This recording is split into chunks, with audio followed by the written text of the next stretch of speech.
Hello everyone. Today we'll start with the second chapter of NCERT, which is cell, the building block of life.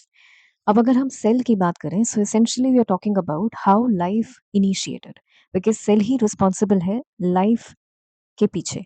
Life cannot be envisioned without cell. So सबसे पहले हम ये सवाल पूछते हैं. The scientific community first asked that how essentially did life begin? Life की शुरुआत हुई कहाँ से थी और किस तरह से हुई थी? So to begin with the location, life is believed to be originated in water. अब वाटर में भी वी हैव टू पॉसिबिलिटीज. या तो पानी बहुत ही लोकलाइज्ड एरिया में था, जिसे हम कह सकते हैं लेट्स से वाटर पूल्स, और this water extended across major major area such as ocean. तो जो साइंटिफिक कम्युनिटी है उनका मानना है that out of these two options water pools seems to be a more probable case where in life started. और ये जो water pools हैं इनका भी एक टाइप होता है जिसे हम कहते हैं हॉट स्प्रिंग्स. हॉट स्प्रिंग्स की खासियत ये होती है that like water pools they are confined with in a limited area, और इस लिमिटेड एरिया के अंदर जो पानी होता है that is subjected to super high temperatures.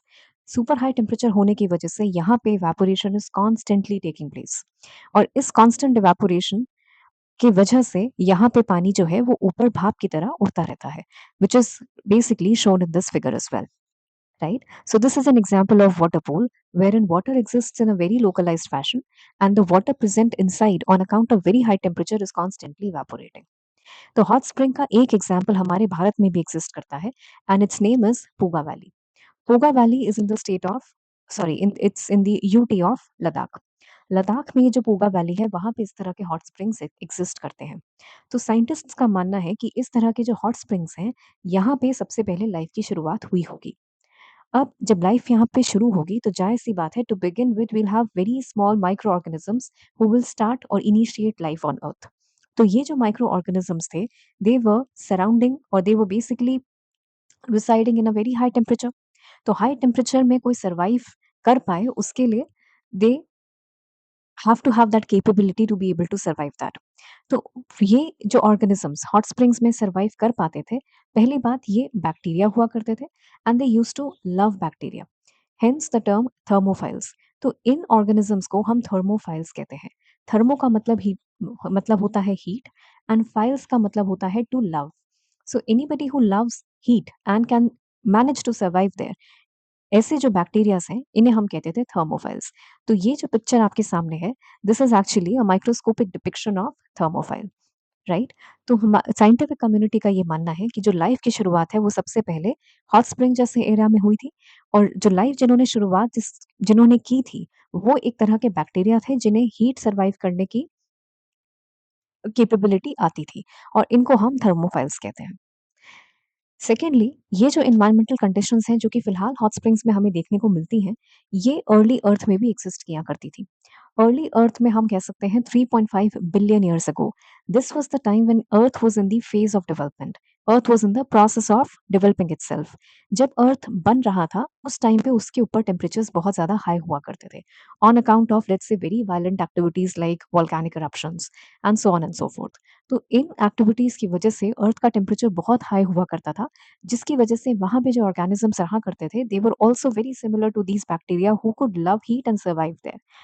तो ये जो हॉट स्प्रिंग्स का टेम्परेचर है that resembles the early earth temperature, and this is probably where life and when life started to exist. Now our question is कि अगर इतने ज्यादा extreme temperatures हैं तो ये ऑर्गेनिजम्स सर्वाइव कर कैसे पा रहे थे? So the answer is around these hot springs, right? Calcium carbonate layers were formed, which is to say कि let's say ये एक hot spring है और यहाँ पे super high temperature पे पानी exist करता है, which is why constant evaporation is taking place.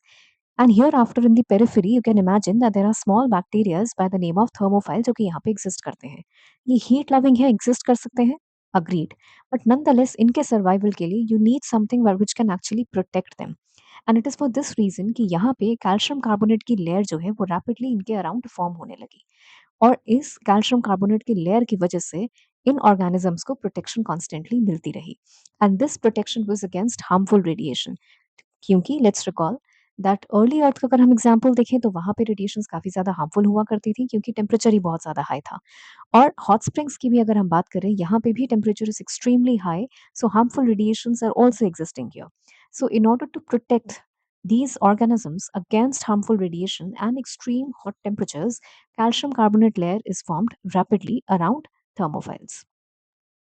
Also, it is believed that on account of this layer of calcium carbonate, जो कि एक तरह की प्रोटेक्टिव लेयर थी, इसने कंट्रीब्यूट किया फ्यूचर में कि फर्स्ट प्रोटेक्टिव मेम्ब्रेन बने इन ऑर्गेनिजम्स के आसपास.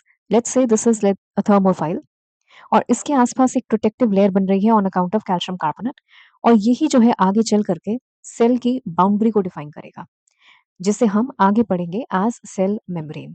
So this cell membrane could be formed why? Because calcium carbonate was protecting this organic molecule. So we can say that calcium carbonate also contributed towards defining a cell or creating a cell membrane around it. Note. जितने भी living organisms होते हैं, they are all made up of cells. Now these living organisms are essentially of two types. एक होते हैं जो कि सिर्फ एक ही सेल के बने होते हैं. Those organisms which are composed of only one cell are termed as unicellular organisms. Uni means one and cellular implies of cell. So uni का मतलब ही वन होता है. Hence, those organisms which are made up of only one cell are termed as unicellular organisms. अब यहाँ पे आपके लिए examples याद होना इंपॉर्टेंट है. यूनिसेलुलर की कैटेगरी में आते हैं बैक्टीरिया और yeast. So bacteria and yeast are two examples of unicellular organisms. Next, वो ऑर्गेनिजम्स जो कि एक से ज्यादा cells and sometimes millions of cells के बने होते हैं, उन्हें हम मल्टी सेलुलर ऑर्गेनिजम्स कहते हैं. So multi means many and cellular means made up of cells. So multi cellular organisms are those which are composed of millions of cells. और ऐसी कैटेगरी में it goes without saying we'll have human beings, we'll have animals and we have plants, right? So plants and fish and bird and humans, they are all made up of many cells, thus they are multicellular in nature. When we talk about multicellular organisms, इनके अंदर बहुत ज़्यादा cells होते हैं, और ये cells ज़रूरी नहीं है कि सारे ही same हो, which is to say that within multicellular organisms we can have multiple types of cells. So let's say we have type T1 of cells, right? They will come together and form a uniform layer of cells. तो ऐसे layer of cells को, नहीं तो cluster of cells को हम कहते हैं tissues, right? So these similar cells, they come together to form tissues. Right? तो टिश्यूज क्या होते हैं? Tissues are essentially the cluster of similar cells performing a peculiar और सर्टेन वन फंक्शन. फिर उसके बाद अब ये आपने एक टिश्यू देखा जो कि सेल T1 की वजह से बन रहा था. एक और टिश्यू होगा जो कि किसी और कैटेगरी ऑफ सेल्स की वजह से बन रहा है. Let's call it second tissue. अब एक तीसरा कैटेगरी का सेल होगा जिसके कॉम्बिनेशन एक तीसरे तरह का टिश्यू बनाएगा. So all these tissues of different kinds, they will come together and form one organ, right? तो कहने का मतलब you have a cell at the most fundamental level. Now these cells, multiple cells of similar kind will come together to form a tissue, right? Multiple types of tissue will come together to form one organ, and multiple organs will come together to form an organ system. Which is to say कि अगर हम एक organ system का example लेते हैं by the name of, let's say, respiratory system. So respiratory system is an example of organ system wherein multiple organs are involved. अब ये respiratory system के अंदर there are multiple organs which come together to make this respiratory system functional. तो इस respiratory system का एक आप कह सकते हैं organ है lungs. The other such organ could be trachea, nasal cavity. All of them, they are performing their respective functions and they come together and create one organ system. Okay, next. Even when I know that the cells, they will be organized further into tissues, tissues आगे चल के organs बनेंगे and organs आगे चल के organ systems बनाएंगे. Nonetheless, it's the cell which happens to be the most fundamental unit of life. So the question is, what are the different components of cells? क्योंकि cell के अंदर भी different components होते हैं, तो वो components कौन से हैं? How do cells in our body communicate with one another? जब इतने सारे cells हैं, possibility is that you have two similar cells are speaking with one another or interacting with one another, right? These cells can be the same cell of the similar category or they can be of a different category altogether. So how do they communicate with one another? और तीसरी बात, क्या cell हमेशा के लिए जिंदा रहते हैं? Do they exist forever? Or is there a possibility that cells can die? Now basically such questions can be directly asked in your examination और इसके आंसर्स हमें आगे देखने को मिलेंगे. Now, our next question. How do we analyze cells?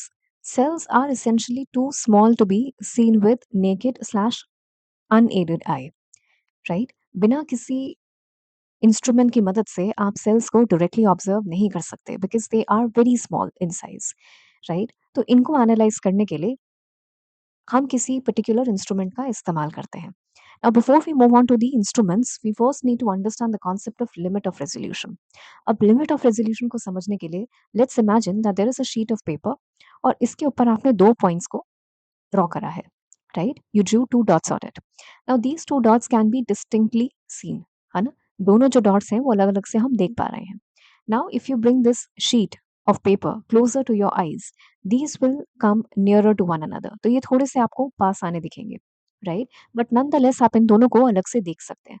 अब आप जब इसी शीट को और ज्यादा पास लाएंगे, so there will be a point when these two will come together in this fashion, right? So basically, as these 2 points keep coming closer to your eyes, they become more and more difficult to be seen as being distinct, right? तो basically वो कौन सा point है जहां पे एक minimum threshold होगा, right? जहां पे आप इन दोनों को separately देख सकते हैं. So that threshold is observed at a distance of 25 centimeters. Right. 25 centimetres की खासियत ये है दैट एक नॉर्मल ह्यूमन आई के लिए, प्लीज रिमेंबर नॉर्मल, बिकॉज अगर आई डिफेक्ट होगा तो उस केस में 25 centimetre need not be the metric, right? तो 25 सेंटीमीटर्स वो डिस्टेंस है एक नॉर्मल ह्यूमन आई के लिए जिसपे आप दो पॉइंट्स को डिस्टिंक्ट देख सकते हैं provided they are at a distance of 0.1 mm. Which is to say कि लेट्स से आपने एक शीट ऑफ पेपर लिया और इसमें आपने दो पॉइंट्स को बनाया which are very close to one another और उनके बीच में जो डिस्टेंस है वो है 0.1 mm. There is hardly any distance between the two of them, right? But nonetheless आप इनको एज बीइंग सेपरेट देख सकते हैं, right? Provided they are at a distance of at least 25 centimetres.